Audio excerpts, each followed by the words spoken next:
गर्व कीजिए अपनी सेना पर, गर्व कीजिए अपने प्रधानमंत्री पर, गर्व कीजिए अपने देश पर और गर्व करिए अपने हिंदू होने पर, क्योंकि इन्होंने गोली चलाई थी धर्म पूछ के।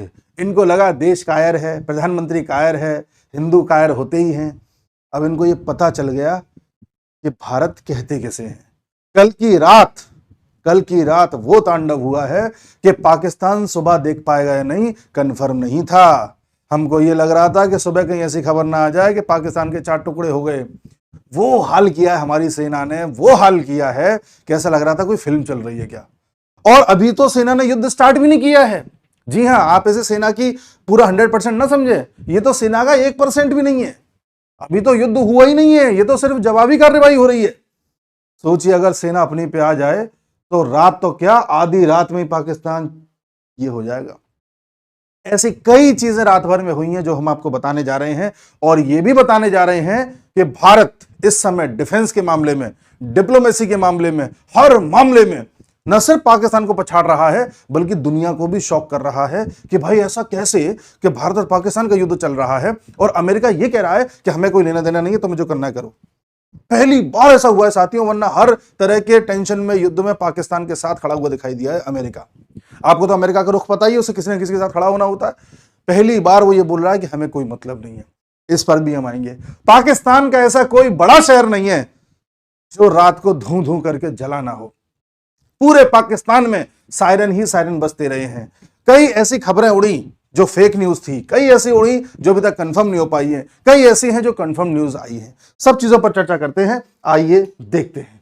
देखिए, इंडियन आर्मी ने हर तरीके के पाकिस्तान के मूव को जवाब दिया है। कल जब हमने रात को वीडियो अपलोड किया था तब बताया था कि जम्मू में इस वक्त वो लगातार अपने ड्रोन्स भेज रहा है, मिसाइल अटैक कर रहा है, और हमने यहां से अपने S-400 के माध्यम से उसके हर अटैक को नेस्तनाबूद कर दिया। और बताया जाता है कि जम्मू, राजस्थान, पंजाब के क्षेत्र में उसने टोटल मिलाकर के 100 से ज्यादा ड्रोन और मिसाइल अटैक किए थे, जिनको हमारे S-400 ने हवा में ही मार दिया। साथियों, अब जान के हैरान होंगे, जान करके हैरान हो जाओगे कि जो एयर डिफेंस सिस्टम इजराइल का है उसकी एक्यूरेसी भी 80% है। 80% का मतलब होता है कि 100 मिसाइल अगर फायर होंगी तो उसमें से 80 तो गिरा देगा, 20 फिर भी इजराइल पे गिर जाएंगी। यही सोच करके हमास और ईरान जब इजराइल पे हमला करते थे तो हजारों रॉकेट और मिसाइल दाग देते थे कि भाई 80% के हिसाब से मान लो 80% ध्वस्त भी हो गई तो कुछ तो गिरेंगे, उससे इंपैक्ट तो होगा। इजराइल की बात बता रहा हूं मैं, जबकि भारत की एक्यूरेसी 100% है। जी हां, 100%। एक भी मिसाइल या ड्रोन पाकिस्तान का कहीं पर अटैक नहीं कर पाया। दूसरा, ये कुछ लोग ये कह रहे हैं कि अरे अटैक वटैक तो हो रहे होंगे, हमारे देश में गद्दारों की कमी थोड़ी है, अरे अटैक तो हो रहे होंगे, वो मीडिया दिखा नहीं रहा है, सरकार ने रोक दिया होगा दिखाने को। तो भैया, मीडिया दिखाएगा नहीं दिखाएगा उससे कोई मैटर नहीं होता। आजकल हर कोई मीडिया मैन है, हर किसी के पास मोबाइल है, कहीं भी कुछ होता है तुरंत वीडियो बना करके डाल देते हैं। आज की आपको लगता है कहीं पर एक अटैक हो और उसे छुपाना आसान हो? तो ये जो लोग हैं इनकी बातों में नहीं आना चाहिए। साथ ही भारत ने जब इनके सभी ड्रोन अटैक्स को और मिसाइल अटैक को नेस्तनाबूद कर दिया, उसके बाद यहां से काउंटर फायरिंग हुई, काउंटर ड्रोन्स गए और पाकिस्तान के एक एक शहर में एक के बाद एक खबरें आई। लाहौर में धमाका, इस्लामाबाद में धमाका और रावलपिंडी में धमाका। पीएम का आवाज जो है शहबाज शरीफ का, बताते हैं कि उसके 20 किलोमीटर दूर भी एक धमाका हुआ है। पाकिस्तान के लोग अपना कलमा पढ़ रहे हैं। इनको कलमा पढ़वाना था ना अंतिम समय में, जिनको लगता है कि या अल्लाह ये कयामत की रात क्या हमारे लिए ही है, तो वो कलमा पढ़ रहे हैं। पढ़ो कलमा, तुम पढ़ोगे, तुम्हें पढ़ना है कलमा। और अभी तो देखो, खबर आई कराची पर भी अटैक हुआ है। रात को एक खबर चली कि इंडियन नेवी ने अटैक किया है, पूरी रात ये खबर चलती रही। तो बाद में सुबह ये पता चला कि शायद इंडियन नेवी ने नहीं किया, कंफर्मेशन नहीं हुआ इस पर भी कोई, लेकिन कराची में अटैक हुआ है। हो सकता है हमने ड्रोन अटैक किया हो, क्योंकि पाकिस्तान मूर्ख तो ही, उसे तो कुछ पता ही नहीं है कहां से क्या अटैक हो गया। हमारी नेवी INS विक्रांत वहां पर डिप्लॉयड है, अपनी पूरा कमान संभाले हुए है, लेकिन अभी तक नेवी ने हमला नहीं किया है। पाकिस्तान में अंदर ही अंदर Baloch Liberation Army BLA activate हो चुकी है। याद कीजिए, मैं बार बार वीडियोस में क्या बताता था कि जो कुछ होगा बलूचिस्तान से होगा। बलूचिस्तान से पाकिस्तान को सेना कुछ इस कदर बुलानी पड़ जाएगी कि बलूचिस्तानी की जो अपनी सेना है वो एक्टिवेट हो जाएगी और वहां से बलूचिस्तान की आज़ादी की लड़ाई अंतिम चरण में पहुंचेगी। वो भी एक काम हुआ है, मैं सब चीजें आपको दिखाऊंगा, अभी मैं पहले ब्रीफ कर दे रहा हूं। उसके साथ ही आप देखेंगे इमरान खान, जो कि पाकिस्तान के पूर्व प्रधानमंत्री थे, जो जेल के अंदर पड़े हुए हैं, जेल में उनके साथ बर्बरता हो रही है, उनके जितने भी समर्थक हैं बताते हैं कि रात को वो भी सड़क पे आ गए हैं और उन्होंने मांग करी है कि इमरान खान को छोड़ो, अगर नहीं छोड़ते तो हम जेल को तोड़ देंगे, क्योंकि इस समय पाकिस्तान को इमरान खान की जरूरत है। इस तरह के नारे भी लग रहे हैं। उसके साथ ही अगर आप देखें तो खबरें ये भी आ रही हैं कि जो आसिम मुनीर है पाकिस्तान का आर्मी चीफ, उसको पद से हटा दिया गया है, एक दूसरे व्यक्ति को उस पद पर खड़ा कर दिया गया है, बैठा दिया गया है। ऐसे ही खबरें ये भी आ रही हैं कि हो सकता है कि आसिम मुनीर मारा जाए। अभी मारा नहीं गया है, मारा जाए कोशिशें हो रही हैं। एक खबर यह भी आ रही है कि पाकिस्तान में जितने भी ऑफिसर्स हैं, यानी उनके डिफेंस के ऑफिसर्स, वो एक एक करके देश छोड़ के भागने की फिराक में हैं। ये भी खबर आ रही है। मतलब स्थिति यह है साथियों कि अगर ये सब सच भी हो तो इसमें कोई हैरानी वाली बात नहीं है। इंडियन आर्मी ने जो हाल किया है ना कल, इंडियन एयरफोर्स, आर्मी, हमारी पूरी सेनाओं ने, ये लिटरली पॉसिबल था। मुझे ऐसा लग रहा था कि रात ही रात में कहीं ऐसा ना हो कि आसिम मुनीर का पत्ता साफ हो गया, शहबाज शरीफ देश छोड़ के भाग गए, चारों तरफ से पाकिस्तान में हमला हो गया, बलूचिस्तान लिबरेशन आर्मी ने बलूचिस्तान को पूरा आज़ाद करा लिया, और सुबह तक खबर आ रही है 10 बजे मीडिया ब्रीफिंग में कि मुबारक भारतवासियों, हमारी सेना पीओके तक घुस गई थी और हमने पीओके पर नियंत्रण वापस पा लिया। ये पॉसिबल है। कल रात को जो हुआ है ना, उसमें ये बातें जो मैंने बताई, ये सब पॉसिबल है। कल तक ये लग रहा था कि पाकिस्तान से हम उलझेंगे, थोड़ा टाइम लगेगा, युद्ध चलेगा लंबा। अभी भी युद्ध चल ही रहा है एक तरीके से, पाकिस्तान अभी बाज नहीं आया है। लेकिन जो हाल हमने किया था, जो ट्रेलर हमने दिखाया था, उससे तो यह कि भारत जिस दिन चाहेगा, एक दिन लगेगा भारत को पाकिस्तान साफ। अच्छा हाँ, उसके जगह जगह पर हमने एयर डिफेंस सिस्टम भी ध्वस्त कर दिए हैं। लाहौर में कल दोपहर में कर दिया था, रावलपिंडी में हो चुका, मुल्तान में हो चुका, फैसलाबाद में हो चुका, साथ ही आपके इस्लामाबाद में हो चुका। इन सभी जगहों पर एयर डिफेंस सिस्टम इसके खत्म हो चुके हैं। अब ये कौन से वाले खत्म हुए हैं, क्योंकि अलग अलग स्तर के होते हैं, किस लेवल पर हुए हैं, क्या सभी जगह के हो गए हैं, ये अभी तक कंफर्मेशन नहीं आया। जब तक हमारी सेना नहीं बताएगी तब तक हम इसे कंफर्म नहीं मान सकते। ये सारी खबरें वो हैं जो पाकिस्तान की तरफ से आ रही थी, वहां के लोगों ने बताई या वहां के मीडिया वालों ने बताई, वो सारी खबरें हैं जो हम आपको बता रहे हैं। अब एक एक करके देखते हैं। हाँ, एक चीज मैं आपको और बता दूं, हमारा S-400 गजब गजब। हम और आप जो सोचते हैं कि साहब हमें इस पर GST ज्यादा देना पड़ रहा है, इस पर टैक्स ज्यादा देना पड़ रहा है, आज आपको समझ में आया कि हमारे टैक्स का पैसा कहां जाता है। सोचिए अगर ये ना होता हम पे तो क्या हो जाता, जानिए। और ये अभी आया हमारे पास 5-6 साल पहले, उससे पहले नहीं था ये। उसी प्रकार से रफाइल सबसे आधुनिक जेट हमारे पास है, 4.5 जनरेशन का। वैसे तो दुनिया में 5th जनरेशन के चल रहे हैं, लेकिन हमारे पास 4.5 जनरेशन का है। पाकिस्तान के पास 4th जनरेशन का है, जिसको JF-17 बोलते हैं। तो हमने जब रफाइल की डील करी थी फ्रांस के साथ, तो हमारे देश में एक नेता थे जो बार बार कहते थे चौकीदार चोर है, रफाइल में घोटाला हुआ है। जबकि रफाइल पर फ्रांस ने भी बोल दिया था कि ऐसा कुछ नहीं हुआ, और भारत की सुप्रीम कोर्ट ने भी बोल दिया था कि ऐसा कुछ नहीं हुआ, और सुप्रीम कोर्ट ने उस नेता को बोला भी था कि माफी मांगो, और उस नेता ने लिखित रूप में सुप्रीम कोर्ट से माफी भी मांगी थी कि हाँ मैंने ये झूठ बोला था, मैं इसलिए माफी चाहता हूं। रफाइल को बदनाम किसने किया आप जानते हैं। जब हम रशिया से S-400 ले रहे थे तब अमेरिका ने हमको बहुत धमकियां दी थी, हम तुम पर सैंक्शंस लगा देंगे, तुम रशिया से नहीं ले सकते, तुम रशिया से नहीं ले सकते। बड़ी उस समय कठिनाई भारत के लिए हुई थी, लेकिन भारत अपने फैसले पर अड़िग रहा। भारत ने कहा लेंगे तो लेंगे। आप देख लीजिए पाकिस्तान के एयर डिफेंस सिस्टम किस तरह से ध्वस्त हो रहे हैं, और चाइना किस तरह से पूरी दुनिया में अपने आप को प्रदर्शित कर रहा है कि भाई हमारा तो देखो चीन का माल है। ये सबके सामने है। तो हमारी सरकार ने जो उस वक्त फैसला लिया था, जब सब विरोध कर रहे थे, तो आज जानिए उसका कितना इंपैक्ट हमको देखने को मिल रहा है। उसी प्रकार से मैंने कल भी आपको बताया था, जिन ड्रोन्स का इस्तेमाल हमने करके पाकिस्तान में अटैक किए हैं वो इजराइल मेड ड्रोन्स हैं, और इजराइल ने अपनी ही कंपनी के साथ मिलकर के यहाँ अडानी ग्रुप के साथ भी ड्रोन्स बनाए हैं, जिन्हें अग्निका कहते हैं। उसके माध्यम से भी भारत ने कई जगह अटैक किए हैं, यानी कि अडानी एयर डिफेंस सिस्टम वहां पर, अडानी डिफेंस कंपनी जो है वो वहां पर काम कर रही थी, उसके तहत वो ड्रोन्स बनाए गए थे। अब देखो अडानी इजराइल मिलकर के जो ड्रोन्स बना रहे हैं वो काम आ रहे हैं, रफाइल काम आ रहा है, S-400 काम आ रहा है। ये तीन ही चीज तो प्रमुख तौर पर काम आ रही हैं। और आप देखिए इन तीनों का ही सबसे ज्यादा विरोध हुआ था। रफाइल का हुआ था, S-400 में अमेरिका ने किया था, और अमेरिका के सपोर्टर्स इस देश में बोल रहे थे कि भारत ये क्यों कर रहा है, भारत ये क्यों कर रहा है। और उसके साथ ही अडानी को कितना बदनाम किया जाता है आप भी जानते हो। हमारे देश में हर चीज सरकार करे, इतनी कैपेबिलिटी अभी नहीं है हमारी, उतनी हमारी बड़ी इकोनॉमी नहीं है, प्राइवेट प्लेयर्स को आना पड़ता है। अमेरिका में भी प्राइवेट प्लेयर आए हुए हैं। इलॉन मस्क स्पेस एक्स के जरिए कितनी सैटेलाइट्स ऊपर भेजते हैं हम सबके सामने है। वहां भी उनकी जो डिफेंस इंडस्ट्री है वो ज्यादातर प्राइवेट ही है, ये भी हम जानते हैं। तो जब तक प्राइवेट प्लेयर नहीं आएंगे हम इतने बड़े स्केल पर चीजें नहीं कर पाएंगे, ये हमें समझने की आवश्यकता है। लेकिन जो लोग इस देश को अंदर ही अंदर खोखला करना चाहते हैं वो हर उस चीज का विरोध करते हैं जो आज हमारे काम आ रही है। ठीक है ना। पाकिस्तान की खबर ये आ रही है कि जो इनका ये F-16 है ये गिरा दिया गया है। ये अमेरिका ने इनको दिया था, 1973 का बना हुआ है। पता नहीं पाकिस्तान क्यों इसके नाम पे बहुत उछलता है। एक बात समझ में नहीं आ रही, वो ये कि जब 2019 में हमने एयर स्ट्राइक करी थी तो पाकिस्तान ने भी अगले दिन अपनी हिमाकत दिखाते हुए अपने को जेट भेजे थे, जिनमें से एक F-16 था जो हमने नीचे गिरा दिया था। उसके बाद अमेरिका ने पाकिस्तान से कहा था कि तुम इसका उपयोग अब नहीं करोगे हमारे पूछे बिना, यानी हड़काया था पाकिस्तान को अच्छा खासा। मैं हैरान इस बात से हूं कि जब अमेरिका ने पाकिस्तान को हड़का दिया था तो कल अमेरिका ने पाकिस्तान को इजाजत इसे यूज करने की इजाजत क्यों दी, और अगर यूज करने की इजाजत दी तो अमेरिका ने फिर बाद में क्यों नहीं हड़काया। यह अमेरिका का जो इस पे मत है वो सस्पिशियस है। ऐसे ही ये है JF-17, ये चाइना ने दिया था पाकिस्तान को, और खबर ये आ रही है कि 2 JF-17 हमने गिरा दिए हैं। ये चौथी पीढ़ी का विमान है पाकिस्तान के पास, और ये यूएसए ने दिया था F-16। एक F-16 गिराया है हमने, 2 JF-17 गिराए हैं, और एक पाकिस्तान का पायलट हमने पकड़ लिया है।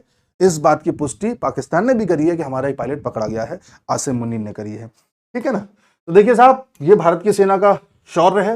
और आप देखिए, ऐसा पाकिस्तान की आर्मी कह रही है कि भारत ने कराची, लाहौर तथा अन्य बड़े शहरों को निशाना बनाया है। साथियों, आग लग गई है शहरों में।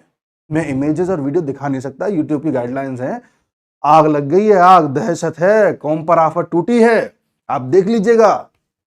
ठीक है, ये बातें मैं आपको बता चुका। साथ ही इमरान खान को रिहा करो, ऐसा करके लोग सड़कों पर रात को आए हैं, वीडियो सर्कुलेट हुए हैं, और लोगों का कहना है कि इमरान खान को पाकिस्तान की जरूरत नहीं है, पाकिस्तान को इमरान खान की इस वक्त जरूरत है। तो ये भी आप जानिए। उसके साथ ही ये मैंने आपको बताया कि पाकिस्तान का F-16 और 2 JF-17 गिरा दिए गए हैं भारत के एयर डिफेंस के द्वारा। ठीक है, और हमारे ड्रोन्स की ताकत देखिए आप, पाकिस्तान में जा जा करके हमला कर रहे हैं। अच्छा, पाकिस्तान मूर्ख कितना है देखो। हमने क्या किया, सबसे पहले उनके एयर डिफेंस सिस्टम को निशाना बनाया कि पहले इस मुसीबत की जड़ को खत्म करो, फिर हम अटैक कर लेंगे, हमें कोई पकड़ ही नहीं पाएगा। पकड़ने वाला तो वो एयर डिफेंस सिस्टम ही है ना, जो अपने आप पता लगा लेता है और फिर मार देता है हवा में। तो हमने उनके एयर डिफेंस सिस्टम को खत्म किया पहले, उसके बाद जो है अपनी चीजों को हमने एग्जीक्यूट किया। और ये बेवकूफ ऐसा है कि एक साथ रॉकेट भेज देता है, हमास वाली स्टाइल है इसकी। आपने देखा होगा कुछ दिन पहले हमास POK में आया हुआ था और पाकिस्तानियों के साथ मिलकर के रैली हो रही है, सभाएं हो रही हैं। हमास इनको सिखा के गया है कि देखो, जब भी भारत पर अटैक करो तो एक साथ कई सारे ड्रोन्स, रॉकेट, मिसाइल्स भेजना, जिससे कि उनका एयर डिफेंस सिस्टम इंटरसेप्ट करेगा। तो कितने कर लेगा? 90% कर लेगा, फिर भी 10 तो गिरेंगे। पहली चीज तो ये सिखा के गया है। दूसरा ये सिखा के गया है कि अटैक जहां से भी करो, सिविलियंस के बीच में रहकर के अटैक करो, जिससे कि क्या होगा कि अगर भारत काउंटर अटैक करता है तो एक आध सिविलियन भी अगर मरा तो दुनिया में नैरेटिव चला देना कि देखो सिविलियन मार दिया, देखो सिविलियन मार दिया। और तुम्हारे नैरेटिव को ऊपर उठाने वाले बहुत सारे ऐसे बिकाऊ लोग बैठे हुए हैं, जो जैसे स्टोरी चली थी ना, ऑल आइज ऑन रफा, जो लोग लगा रहे थे स्टेटस, तो बोले इस तरह से हम स्टेटस लगवा देंगे कि ऑल आइज ऑन पाकिस्तान। तो ये जो हमास टैक्टिक सिखा के गया पाकिस्तान को, वो पाकिस्तान अपना रहा है। लेकिन हमास ये भूल गया कि हमास को इस तरह का युद्ध लड़ने की आदत पिछले 25-30 साल से है। पाकिस्तान बिना बुद्धि का है, उसको आप JF-17 दे दो, F-16 दे दो, चाहे कुछ भी दे दो, वो कर ही नहीं पाएगा कुछ भी, बेइज्जती और करता है सामने वाले देश की। ठीक है। JD वेंस, अमेरिका के उपराष्ट्रपति ने कहा है, ध्यान से सुनिए साथियों, हम किसी भी मामले में हस्तक्षेप नहीं करेंगे जो भारत और पाकिस्तान से संबंधित है। ये हमारा बिजनेस नहीं है, this is none of our business. हालांकि कल रात को यह खबर आई थी कि डोनाल्ड ट्रंप ने बोला है कि पाकिस्तान संभल जाओ, एशिया में माहौल मत बिगाड़ो, और यह भी कहा था कि हम भारत से कुछ नहीं कह सकते। यूरोपीय यूनियन ने भी कल कहा कि टेररिज्म को जवाब देना चाहिए। हालांकि यूरोपीय यूनियन ने हमको समझाने की कोशिश भी की, लेकिन हमारे जयशंकर साहब बोल चुके हैं रात को, कैसा है, अमेरिका के मार्को रूबियो से भी बोले हैं और यूरोपीय यूनियन से भी बोले हैं कि देखो भाई ऐसा है, हम अपने हिसाब से देख लेंगे। ठीक है, हम एक्सीलेट करना नहीं चाहते थे, लेकिन अगर सामने से कुछ होगा तो हम छोड़ेंगे नहीं, विल काउंटर एनी एस्केलेशंस अटेम्प्ट। ठीक है, हम बोल चुके हैं। उसके अलावा अगर आप देखें तो इंडियन नेवी की जो स्ट्राइक में आपको बता रहा था कि इंडियन नेवी ने अटैक कर दिया है, ये खबर अभी पुष्ट नहीं हुई है, अभी इसकी पुष्टि हो नहीं पाई है, लेकिन यह जरूर है कि कराची पर विस्फोट हुआ है। ठीक है, आगे देखिए, बलूचिस्तान लिबरेशन आर्मी, बलूचिस्तान की आर्मी को लगा कि भारत उधर से पेल रहा है, इधर से हम खेल कर देते हैं, तो बीएलए ने क्या किया कि कई सारी पाकिस्तानी चौकियों पर कब्जा कर लिया है और कुछ धमाके भी कर दिए हैं। जी हां, बीएलए ने। इसके अलावा बीएलए ने क्या किया है, देखिए पाकिस्तानी आर्मी पोस्ट पर इन्होंने हमले किए हैं और गैस पाइपलाइन उड़ा दी है, धू। उसके अलावा आप देखेंगे तो बलोच का एक राइटर है, उनका नाम है मीर याक बलोच। इन्होंने एक पत्र लिखा है यूएन को कि बलूचिस्तान को एक स्वतंत्र देश की मान्यता दी जाए। इन्होंने ये भी कहा है कि भारत को यानी नई दिल्ली को भी हमारा एक एम्बेसी अब खोल देनी चाहिए। और इन्होंने ये भी कहा है कि हम चाहते हैं कि दुनिया में हमको मतलब यूएन जो है हमारे लिए यूएन पीस कीपिंग फोर्स भेजे। पीस कीपिंग फोर्स का मतलब होता है कल को पाकिस्तान हम पर अटैक करे तो हम अपने आप को बचा सकें इस प्रकार से। तो यानी कि मामला गर्म है साथियों। इधर आप देखें आसिम मुनीर के बारे में खबरें चल रही हैं कि अरेस्ट हो गया है, तख्ता पलट हो गया है, ये हो गया वो हो गया है। बट हाँ, ये जरूर बोला जा रहा है कि साहिर शमशाद मिर्जा को अब नया आर्मी चीफ बनाया जाएगा। कब बनाया जाएगा, बना दिया गया है, ये अभी पुष्टि नहीं हुई है, लेकिन अगला यही है। आसिम मुनीर से वहां के लोग बहुत खफा हैं। हो सकता है आर्मी का तख्ता पलट भी वहां हो जाए, हो सकता है पब्लिक सड़कों पर उतर के आर्मी को ही पीटने लग जाए जैसे 2022 में हुआ था। तो इस समय अंदर से पाकिस्तान में आग लगेगी, जो मैं आपसे बार बार कहता आया हूं। पाकिस्तान फिर एक्सेलेरेट करेगा, आप देखना, और भारत फिर से जवाबी कार्रवाई करेगा। भारत और पाकिस्तान में ये जो चीजें हैं अभी 1-2 दिन और चलेंगी। जैसे पाकिस्तान का गोला बारूद खत्म हो जाएगा फिर आपको बड़े बड़े नतीजे देखने को मिलेंगे। साथ ही आज पाकिस्तान ने दुनिया के सामने भीख मांगना स्टार्ट कर दिया है। आज उसे आईएमएफ से पैसे लेने जाना था तो वो जाएगा ही वैसे तो। उसके अलावा भी अलग अलग देशों को फोन करके कह रहा है कि हमें कुछ पैसे दे दो, अल्लाह के नाम पर पैसे दे दो, अल्लाह के नाम पर पैसे दे दो, लेकिन अल्लाह के नाम पर कोई पैसे नहीं दे रहा है। ठीक है, इसके अलावा अब इनका क्या करूं आप मुझे बताइए। आप फिर मुझसे कहते हैं कि साहब आप तो जो है एक ही पक्ष की बात कर रहे हैं। अब दूसरा पक्ष में आपको दिखा देता हूं। आरफा खानम शेरवानी, इनका कहना यह है, ट्वीट किया है, peace is patriotism, war is destruction, borders don't bleed, people do, stop the war, deescalate now. ये कह रही हैं कि युद्ध रोक देना चाहिए और अब धीरे धीरे मामला ठंडा कर देना चाहिए। ये हैं आपकी वामपंथी पत्रकार, जिन्हें आप न्यूट्रल पत्रकार कहते हैं। ये रवीश कुमार की जमात की है। मतलब पाकिस्तान के लोग आकर के हमारे यहां हमला करके चले जाएं, धर्म पूछ के गोली चला के चले जाएं, वो सब कुछ करते रहें, हम क्या करें, डी एस्केलेशन। हमें युद्ध नहीं करना चाहिए, इससे खून बहता है, इससे बड़ी बर्बादी होती है। ये तब नहीं बहता जब पाकिस्तानी आकर के हमारे यहां ये सब कर जाते हैं। लंबे समय से हम उनको मौका दे रहे हैं, एक के बाद वो हरकत किए जा रहे हैं, और हम यहां पर वो युद्ध बंद कर दें, हमने तो शुरू नहीं किया।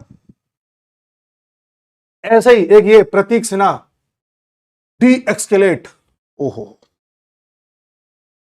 ये क्या है, दारा फारूकी, पता नहीं कौन लोग हैं ये, विनोद कापरी, से no to war, Neha Singh Rathore, लाशें भारत और पाकिस्तान में गिर रही हैं। अब देखो उनका ज्ञान देखिएगा, लाशें भारत और पाकिस्तान में गिर रही हैं, हथियार यूरोप वालों के बिक रहे हैं, बताओ युद्ध कौन जीत रहा है। वाह वाह वाह वाह वाह, क्या शांति का संदेश दिया है। ऐसे ही अमानतुल्लाह खां, आम आदमी पार्टी वाला, जिनके पिता युद्ध में लड़ रहे हैं वे युद्ध नहीं चाहते। ये कहां से कॉपी पेस्ट करते हैं इतना। जिनके बेटे युद्ध में लड़ रहे हैं, जिनके भाई युद्ध में लड़ रहे हैं, जिनके पति युद्ध में लड़ रहे हैं, वे युद्ध नहीं चाहते। युद्ध सिर्फ वे चढ़ाते हैं जिनका कोई नहीं होता युद्ध में। पता नहीं क्या लिखा है, चिड़चिड़ाते हैं, जो भी है। फिर एक कैंसर डॉक्टर है, वो भी यही कह रहे हैं कि इससे पहले बहुत देर हो जाए, हमें ठंडा पड़ जाना चाहिए। ये शांति का संदेश दे रहे हैं। अच्छा, इनसे ये पूछिए कि ठीक है पड़ गए ठंडे, क्या इलाज है पाकिस्तान का, बताइए। चलिए, और जो इलाज है बताओ हमने किया कि नहीं किया। हम इंतजार करें कि एक और पहलगाम हो जाए, एक और पुलवामा हो जाए, एक और उरी हो जाए, एक और पार्लियामेंट हो जाए, ये इंतजार करें।